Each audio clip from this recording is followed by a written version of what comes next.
সন্তান সন্ততি আসবে? বলে হ্যাঁ, তাদের সন্তান সন্ততিও আসবে। বলে তারা কি ওই সময় নেকি করতে পারবে, কোনো আমল, ভালো আমল করতে পারবে?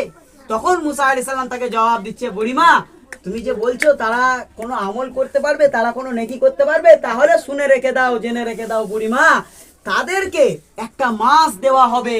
সেই উম্মতদেরকে একটা মাস আল্লাহ রাব্বুল আলামিন দেবে, যেই মাসটার নাম হবে রমাদান মাস। কি মাস?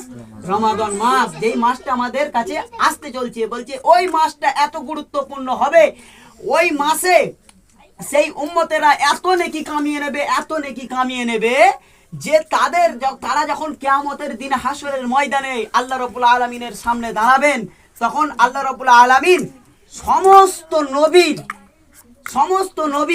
এবং সমস্ত নবীর যত উম্মতানিরা এসেছে তাদের সারা জীবনের নেকিকে যদি একটা পাল্লাই করে দেয়, আর ওই নবী মুহাম্মদ সাল্লাল্লাহু আলাইহি ওয়াসাল্লামের উম্মতদের শুধুমাত্র রমাদান মাসের যেটুকু নেকি করবে সেই নেকিকে যদি একটা পাল্লাই রেখে দেওয়া হয়, সমস্ত নবীদের পাল্লাটা হালকা হয়ে গিয়ে তাদের পাল্লাটা উঠে যাবে, আর ওদের পাল্লাটা ভারী হয়ে যাবে। বলি সুবহানাল্লাহ। সুবহানাল্লাহ।